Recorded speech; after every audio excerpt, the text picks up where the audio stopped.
Well, first of all, I have to say I'm right now in the United States, but even when I travel to Russia, I'm in Moscow. I'm not on the front line, so it's you're a victim of the data that you receive. Ray is one of the guys who has been consistent in saying the best way to learn about a leader, about a nation, is to listen to them over time. And there are patterns that develop the patterns of behavior, how leaders speak to people. Do they lie? When they lie, how do they lie?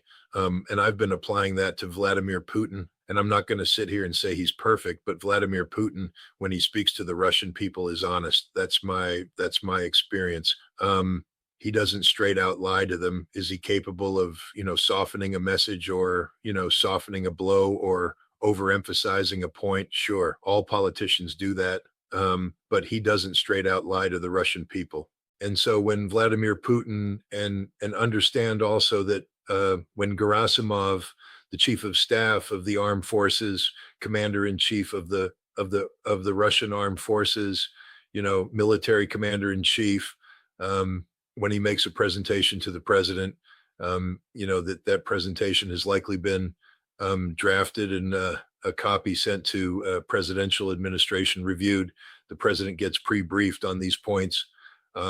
So nothing's going to take him by surprise. So when Putin rolled in to have this meeting with Gerasimov, and Gerasimov gave him the reports about Kyiv being effectively surrounded, 31 battalions of Ukrainian troops being effectively surrounded and now subject to elimination. Putin echoed this and supported this and embraced this. These are big statements that can be made, and frankly speaking, they could be relatively refuted if they weren't true. So I tend to believe the Russians, because over the course of this conflict, the Russians have been far more honest and open than the Ukrainians, who have been, propagandized from the very beginning. The Ukrainians are fighting very hard. There's no doubt about that. But their war goes through an information warfare filter run by the British and the United States. Gdansk is surrounded. The Ukrainians right now are desperately trying to break in and break out, and they're being slaughtered by the Russians. Bryansk is effectively surrounded. The Russians are clearing out the pocket. The Ukrainians, you were forced to do this propaganda exercise where two, I believed, UH-60 aircraft were flown in at very low level, and they disgorged 11 or so special forces operators who were going to clear some villages and clear the way and make it possible for the counterattack to succeed. The insert was monitored by Russian drones, who then documented how they killed every single one of these people. And yet the Western headlines, they show this because this is what the British do. The British planned this operation to be this major imagery-based thing, helicopters penetrating the Russian lines. Russians have no air defense, apparently. These brave special forces guys, oh, geez, Budanov, the leader, he's there at the front directing it. And they show a photograph of him bravely marching forward, directing the troops. It turns out, however, that photograph was taken 100 kilometers away in the city of Pavlod, because people looked at the building notified and noticed certain identifiable features and matched it to the actual place where the photograph it's all fake. I mean, everything's fake except the dead Ukrainians, and that's what's happening here. But the most important thing that most people don't pick up on is that up and down the line, there's at least 50 similar encirclements taking place of a smaller nature, because this is how the battlefield has evolved with the Russians, with the Ukrainians, picking a point where they stand. They say, this is where we fight, and for all the people to move forward inch by inch by inch. You do know that since 2014, Ukrainians have turned that area in Donetsk into the single most fortified PL piece of land on the planet. I mean, they have dug in all this stuff. There's no army in the world without the use of nuclear weapons that could do what the Russians are doing right now. All right, this is ask the Israelis when they go up against Hezbollah's defenses in southern Lebanon. When they get up in the hills and the Hezbollah boys come out and knock them in the nose, that's the fight that's going in. And the Israeli army, the vaunted Israeli army, gets stopped hill number one. All right. The Russians have actually fought through these towns, and the Ukrainians dig into the towns. They put human hostages in the basement, making it possible for the Russians to actually drop the building. So the Russians have to come in and then evacuate the humans and then assault through. Look at the Battle of Mariupol and what really happened there with the AOV bastards that slaughtered civilians. This is what the Russians are doing, and they're winning. But now the Russians are getting to the point where they've achieved dominance across the battlefield. The Ukraine are still there in large numbers fighting, but the Russians get them to commit to a strong point. Then the Russians do a pincer around it. And the Ukrainians have the choice to withdraw to the next fortified position they prepared in the rear. And then the Russians push forward or they hold and they die. This is why the Ukrainians are losing 2,500 to 3,000 men a day. 2,500 to 3,000 men a day. That's real numbers, guys. And we in the West just pretend it's not happening. Or we do what the British told people to do, flip it, take the Ukrainian numbers and say that's what we're doing to the Russians. But it ain't happening, guys. The Russians aren't doing the human wave tactics you think about. Every piece of this, the Ukrainians are just running crude propaganda. I've been to Russia, talked to the leaders. Look, I'm not the world's greatest interrogator. I spent 7 years getting them to tell me the truth. And I know when somebody's lying, I can tell. And I know when people are uncomfortable. I've done it a long time. And when I look the Russians in the eyes, I see honest men speaking back. First of all, their answers are very honest because I get direct answers from people about losses, about the difficulty of the fight, about logistical difficulties. The Russians aren't saying this is easy. Every Russian I've talked to says this is the hardest thing in the world. Those Ukrainian sobs are putting up a hell of a fight, but we're winning. We're beating them. And I believe them. I look at the Ukraine. They're just liars, straight up liars. This is a propaganda exercise, unparalleled, and history will show it to be such. It will show it to be such. It's a tragedy what's going on right now. But, Donald Trump has basically said, we're going to let him fight it out. Europe is going to continue to provide as much financial and material support as possible. And the end result is the Russians will kill every Ukrainian necessary for this war to end. And that is a tragedy because this means that hundreds of thousands of Ukrainians are going to die because Donald Trump doesn't have the courage to tell Europe to back off and tell the Ukrainians it's over. Putin appears in fatigues and he's briefed by Gasimov and the general staff. And the first thing he says is, our military is united in understanding that our top priority is preserving the lives and health of our servicemen. That's exactly, Ray, what you've been saying. And then he goes on to say, we will fulfill all of our tasks. You're darn straight you will. So when he says we will do all of our tasks, he means every one of them, including the one that we said in February of 2022. He's done all of these. But moreover, he continued, I stress this, meaning about the preservation of the lives and health, because there was a period when the opposite side tried to show that we suffered more. It was simply nonsense in an attempt to fool their own population. They're fooling their own population. Today, the situation is such that our losses, thank God, are many times lower than the losses of the opposite side. Let's hear what Kerry Starmer had to say just 24 hours earlier. It's reported 100,000 killed in Donetsk alone. They're dead. The Russians have lost total 1 million Russian soldiers are dead or wounded. How does that square? By the way, the United States doesn't have access to the data, but some people in the British government may have access to some Ukrainian data, and the Ukrainian data would show that this is just straight up propaganda and that the reality is every single Ukrainian, they're fighting, killing, losing 3 to 5 to 1. If the Russians have lost 10, this equates to, if I get the math right, 50,000 Russians have lost their lives versus 250,000 to 500,000 Ukrainians. And that's more accurate. That's what's going on here, because the kill ratio is what the Russians have claimed, which is supported by the reality on the battlefield. If the Ukrainians were killing Russians at a 5 to 1 rate in their favor, the Russians wouldn't be winning. The fact is that the Russians are winning means that they are inflicting much higher casualty rates. And this propaganda nonsense is meant to fool their own population.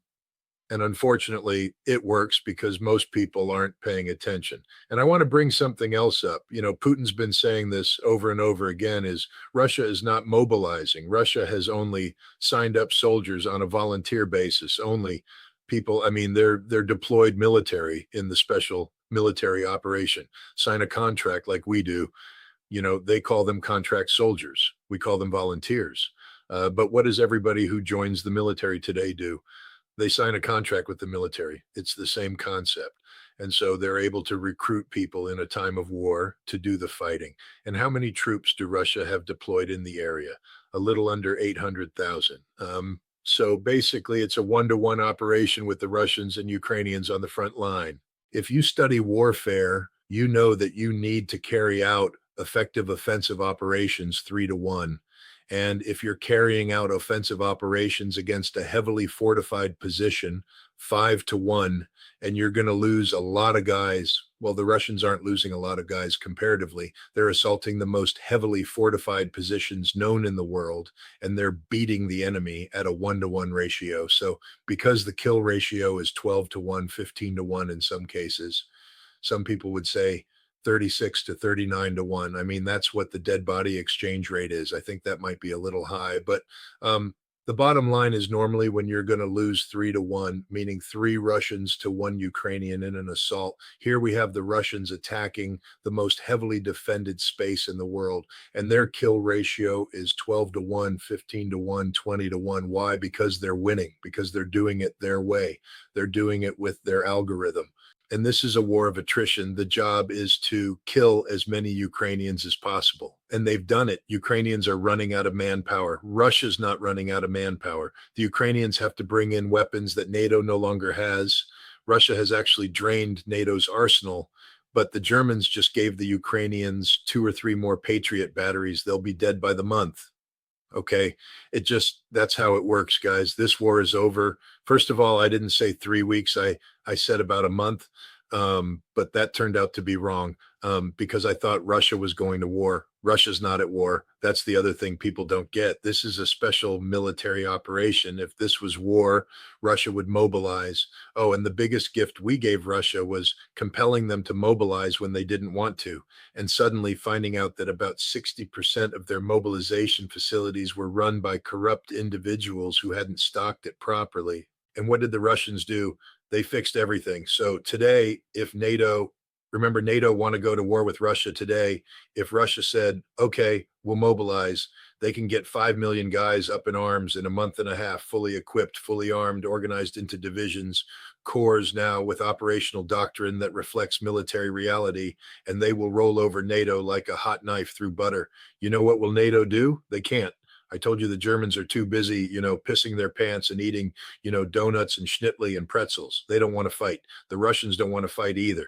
But the Russians now is more prepared for war than they have ever been, thanks to what the West has done here. Russia isn't just beating Ukraine. Russia's beating the collective West. Russia's outproducing NATO countries defense industry-wise 4-to-1. Russia's just a gas station with nuclear weapons. That's pretty damn good gas station. They got a hell of a shop, Mart, because they got everything you could want and more. But the other thing I would say for the people, what about the sanctions? What about this, that, and the other thing?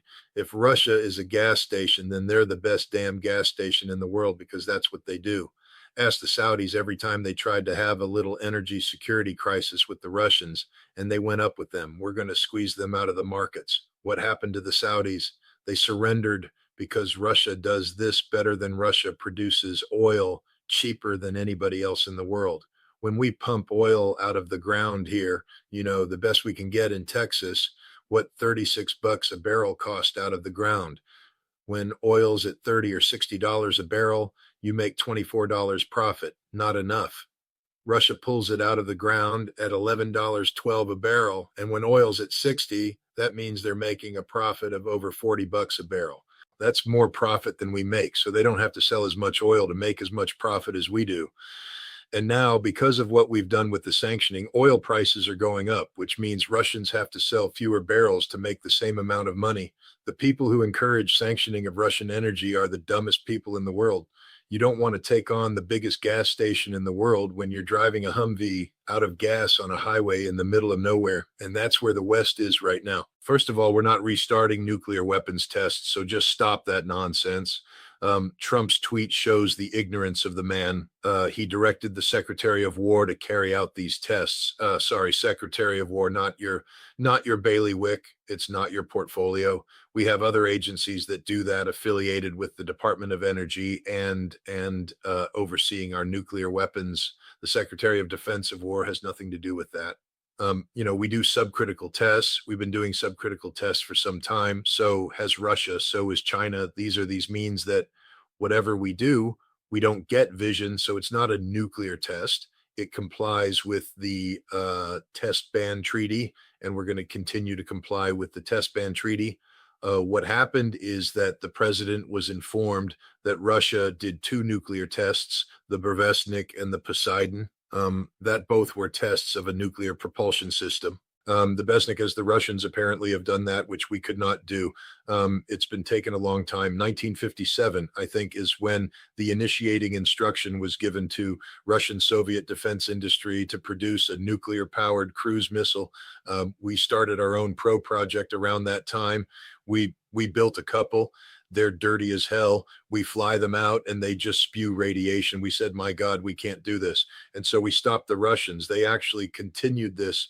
They have some very good nuclear research centers in Russia that in the United States, we don't have the equivalent of.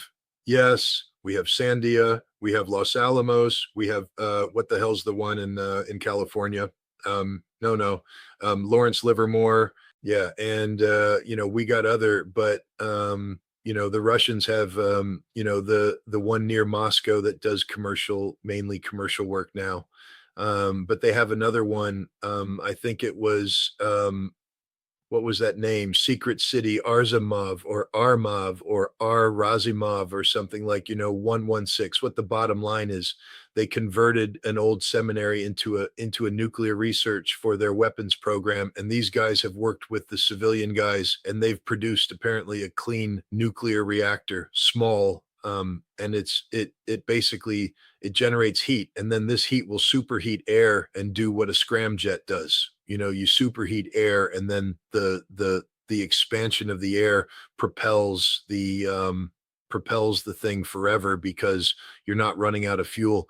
You got a nuclear engine that's replicating what the fuel is supposed to do, and a turbofan and all this other kind of stuff. The Russians did it. They succeeded and they tested it.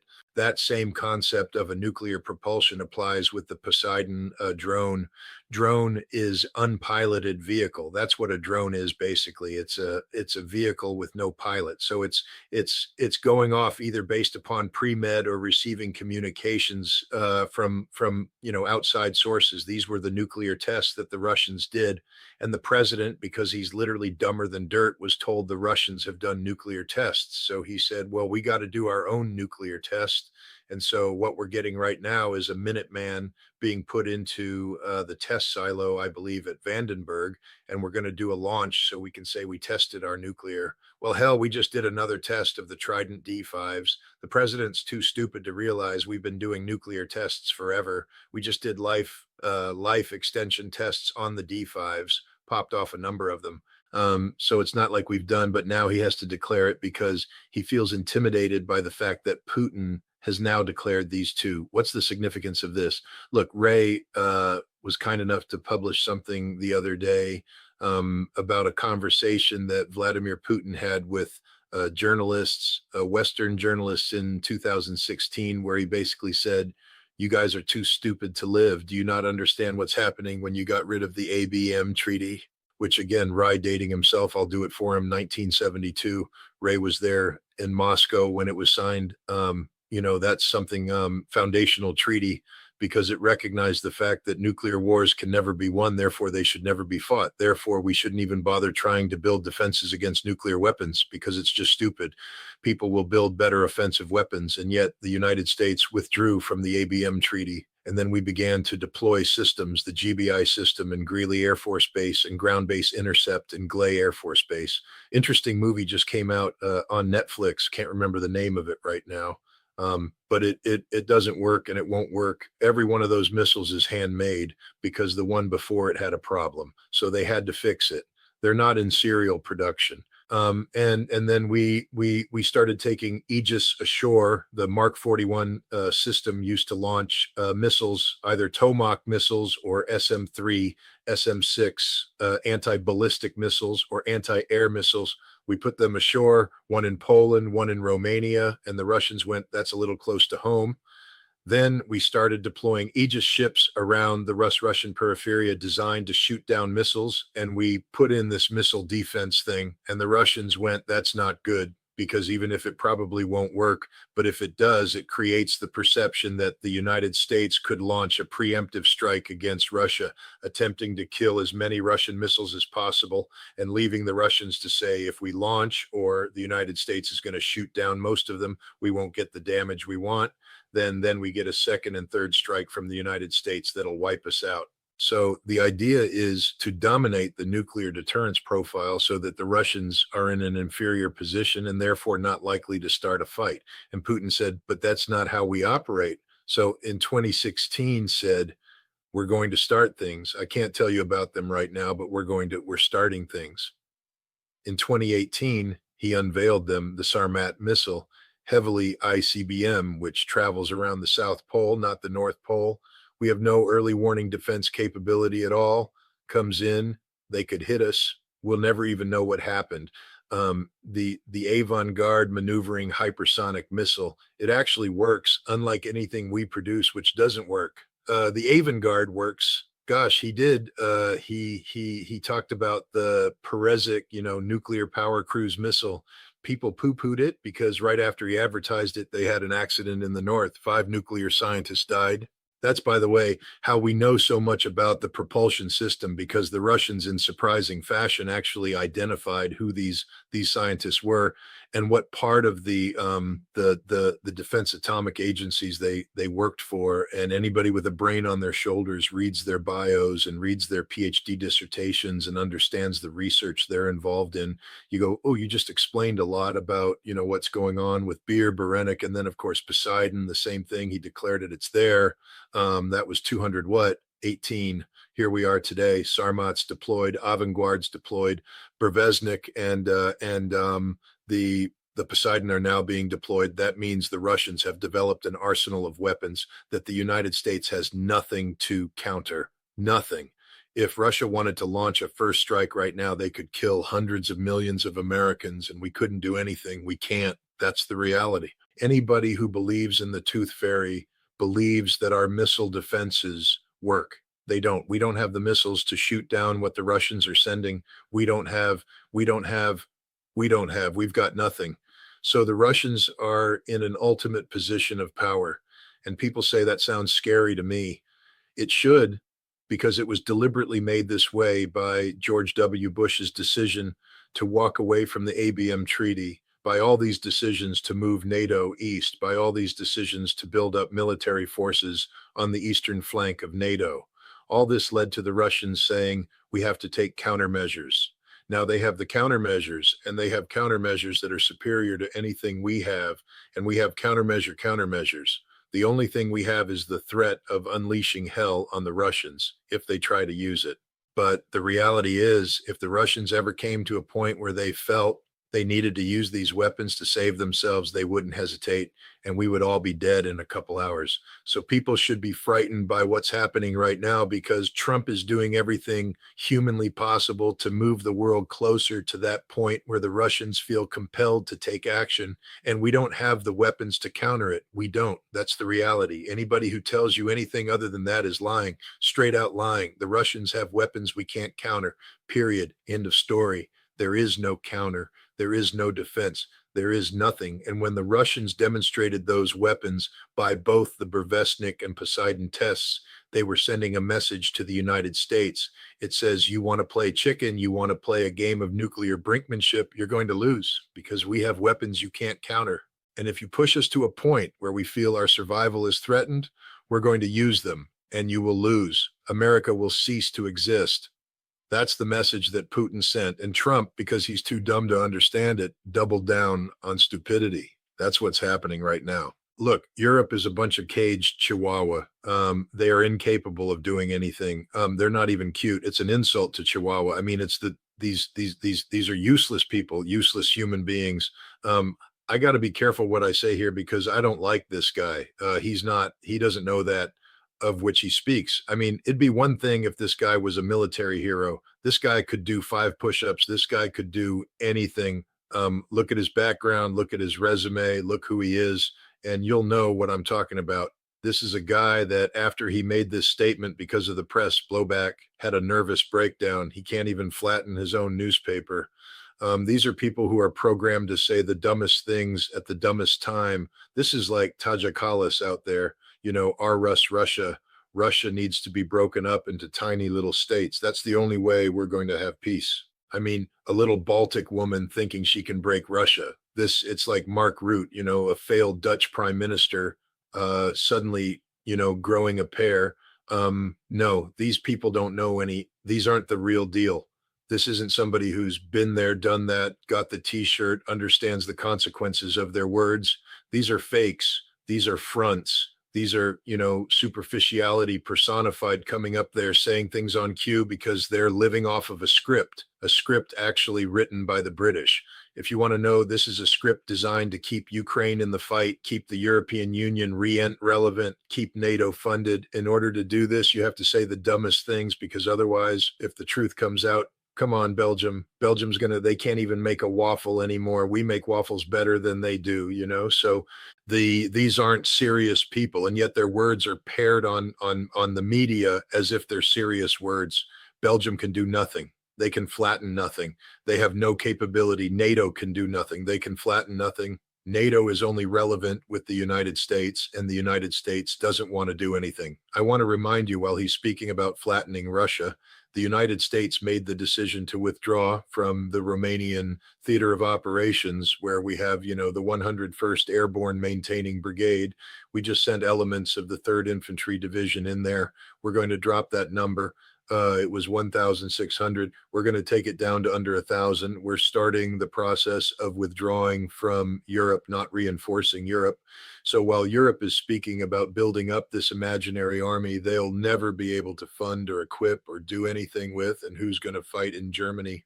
If Germany was invaded, this is according to a German poll invaded. If Germany was invaded, only 16% of German men said we'd fight for Germany. That means Germany has no men, because if you're not willing to fight for your country, you ain't a man, especially if your country's been invaded. And yet the Germans are like, no, we don't. We don't want to die for our country. Now, talking about if somebody invades Germany, now what happens if Germany starts going off invading other countries? You think the Germans are suddenly going to change? Oh, wait, if we're invading another country, I'm ready to go to war. Germany, who wants to build the biggest military in Europe to become the European powerhouse, can't even motivate enough fake men to sign up to defend their own country. And they're the strongest nation in Europe. Europe is a freaking joke when it comes to the military. They got nothing. And they're only there because America is backing them up. But we're not going to back them up forever. We're getting the hell out of Europe because we don't want any of this. Trump just washed his hands of the war. I don't know if people listen to what he said. Sometimes you got to let them fight it out. That means we're done. Are you, Tom? Probably not. No, you're not. You know the consequences. Putin putting you on notice what the consequences are. We're out of here. The Ukrainians are going to get slaughtered, and this propaganda exercise that's propping everything up, making people think that Ukraine's in the fight is, suddenly when they're all dead, you realize how stupid people were to believe any of this. And when you consider that Gerasimov, the chief of staff and military commander-in-chief of Russia's armed forces, presents briefings to the president, those presentations have typically been prepared and sent to the presidential administration for review. The president receives advanced briefings on these matters. Nothing catches him off guard. So when Putin met with Gerasimov and received reports about Kyiv being surrounded, Pov being surrounded, 31 Ukrainian battalions being surrounded and facing elimination, Putin confirmed and endorsed these statements. These are significant claims that could easily be challenged if they were false. I'm inclined to trust the Russians because throughout this conflict, they've demonstrated far greater honesty and transparency than the Ukrainians, who've been heavily propagandized from the start. The Ukrainians are fighting fiercely. That's undeniable.